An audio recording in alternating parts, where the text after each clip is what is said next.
What's up guys, Ryan Fee here for UpswingPoker.com, and what we're going to do in this video is I'm going to offer an introduction to the way to thinking about check raising from the big blind when you've called a raise, or maybe even check raising in general, but specifically when you're a big blind you've called a raise from one of the in-position players.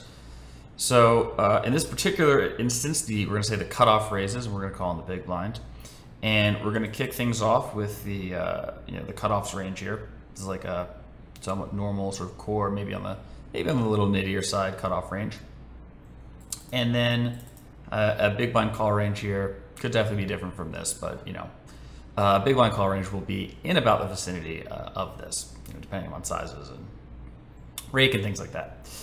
So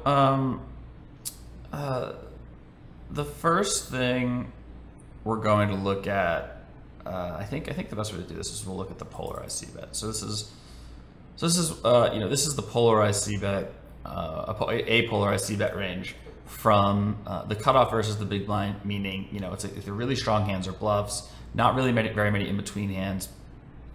They sort of have like king 10 plus for value, and then these hands are mislabeled actually. This hand should be pink, but yeah, they either have some number of these high cards in here or thereabouts. They might put in the worst ace highs, they may not. They might put the better ace highs, something like this, where it's like the really good hands are really weak hands. So versus this type of polarized C-bet strategy, which you'll typically face for bigger bet sizes, I would say you want to use a big blind check raise strategy of something like this.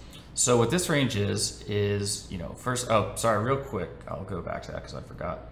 So the red hands are obviously value bets. Pink hands are bluffs. They're also bets, but they're bluffs. And the green hands are hands they're going to check back the flop with. So we go over here, and we're just focusing on check raising. We're not going to call all of these green hands.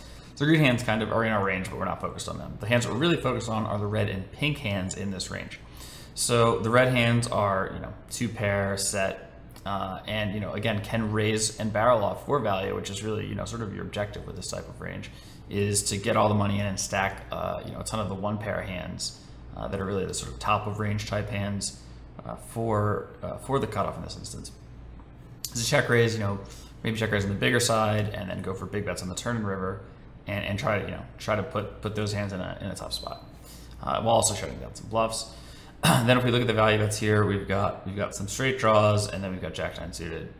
Not really much of anything, but 7, 8, 9, Jack, Queen, King, and then it's backdoor flush draw. All improve it. A lot of turn cards there that are interesting, and can put you in a situation to find nifty value bets or nifty bluffs.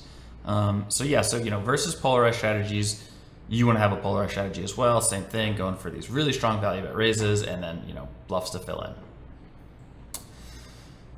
But what's I think maybe more interesting is that what the cool kids are doing these days. They love betting 1/3 pot or 1/4 pot in many different situations versus the big blind. So what do you do in this situation? And I think it's not so obvious, but I have a solution. So we're gonna say that what if they see that their whole range on this board, and then we take a hand like, and we'll go to our merged range here. What about a hand like Ace 10 offsuit? What kind of equity does Ace 10 offsuit have versus this range? 75%. It's like unbelievably enormous. And if you're facing a C-bet of 100% of your opponent's range for a small size here, Ace 10 is definitely a viable check raise. If we just play around with Equab a little bit, and what about King 10? Okay, that's interesting.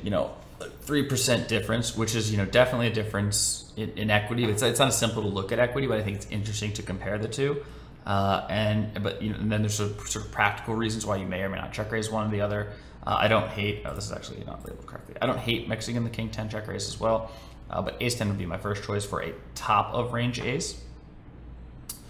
And then what about our worst 10? In this case, it's going to be 10-7 offsuit. In this case, 65, still like incredibly, sort of dominating equity. Like that's, 2/3 equity in the pot is nuts.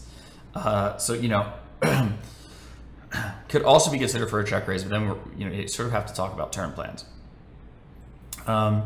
So real quick, so refer to this range. So as you see here, we've got the really strong hands. We've got top pair really good kicker, top pair weakest kicker, and then sort of a variety of these bluffs.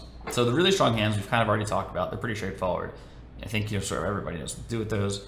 As far as the bluff goes, backdoor straight, backdoor flush, overcard, gut shot, straight draw, those type of hands, the type of hands that you don't quite want to call with, but you also kind of don't want to fold, and have a lot of possibilities. Possibilities, especially, you want to think about like, well, what runouts are good for me? Like I think turning a queen or a jack's pretty good, so they're pretty sensible. And then backdoor flush, weird backdoor straight. If you think about a hand like jack 7, queen 7, turn a straight draw on a 3, 5, 8, 9. It's pretty good. So yeah, just you want to sort of pick those bluffs sort of sensibly. And then I think the interesting part about this range are the hands like ace 10 and 10 7.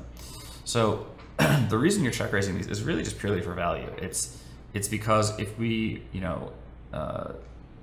refer to the the big blinds range, it's like if you guys can kind of let's go back. This polarized range, it's pretty straightforward what the hands do to a check raise. You call the good hands and then call maybe some of the weaker hands to draw, and that's it. But if you look at sort of this, I guess you don't even really have to bring this up. But if you just look at all the green hands here, medium strength 10, middle pairs, a lot of the ace highs. What do they do versus a check raise? It's really not ideal for them. Like the sort of worst result, or the biggest problem receiving pocket nines on 10-6-4 is that you could be at threat to check raise. Since many players don't have a check raise strategy, and I think many players who make these bet strategies anticipate players not having a check strategy, they sort of get away with impunity.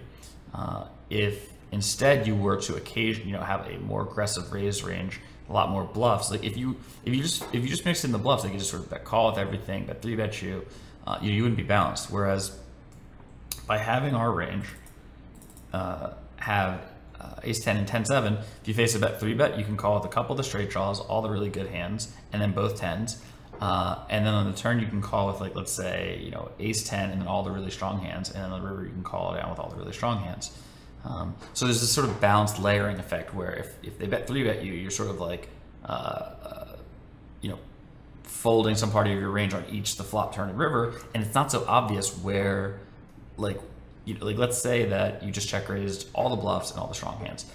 Bet 3-betting you on the flop, if you were to just fold all the really weak hands, would be a very effective strategy, because what they would do is they would make a bet 3-bet, make it not too big, and then if you call, always give up on the turn. So you could be exploitable there. Whereas if you have these medium strength hands that'll win at showdown versus a bluff but will sort of periodically fold, it becomes less obvious where and how they should bluff you. For the bet 3-bet strategy, you do a pretty good job of setting it down. But what if you check raise and get called? Well, depending upon the turn card, I would mostly always check 10-7 and maybe occasionally one of the really strong hands, and then mostly bet ace 10 and then most of the strong hands, and then work in some bluffs. This way, if you're betting, you have again a mix of the strong, medium strength, and weak hands. It's like hard to say exactly what they should do with a lot of their weak 10s and middle pairs, and even straight draws. And then if you check, you still have this really strong hand to check call with, a medium strength hand to check call the turn. So let's say practically you check raise the flop, okay, and the turn's a deuce brick. I think it's a pretty solid play to check the turn with some of your bluffs. Let's say like queen 7, queen 9, maybe jack 8, jack 7 as well. Some of your bluffs. 10-7, and we'll say pocket fours. And if when you check, and then you check and check, check call the turn. Should you face a bet? Again, like you call the turn with a 10, and then you're going to call down with let's say fours and maybe a 10. It's like a small percentage of the time.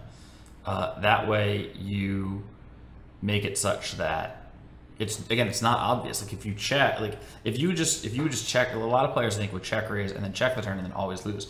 It's easy to beat those players by calling the flop and then betting when they checked you on the turn. by playing it like this, again, it's really hard, especially because I'm explaining exactly what I'm doing to you guys, and I'm sure you can find little tweaks like, oh, he's going to fold a little bit too much here, or you can use this bet size, this, that.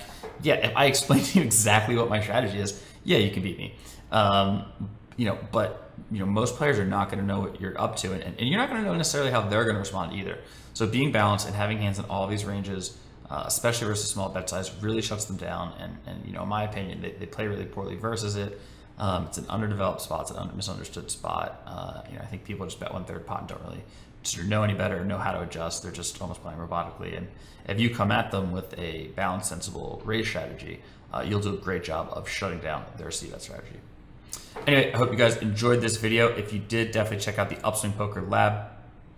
This is our A to Z course on really everything you need to know to get into Ring, No Limit Hold'em, tournaments, and cash games, and crush. We have modules on just about every single topic, and an amazing Facebook community in our Facebook group to grow and learn and meet new people from. So definitely check that out if you like this video and you want to learn more.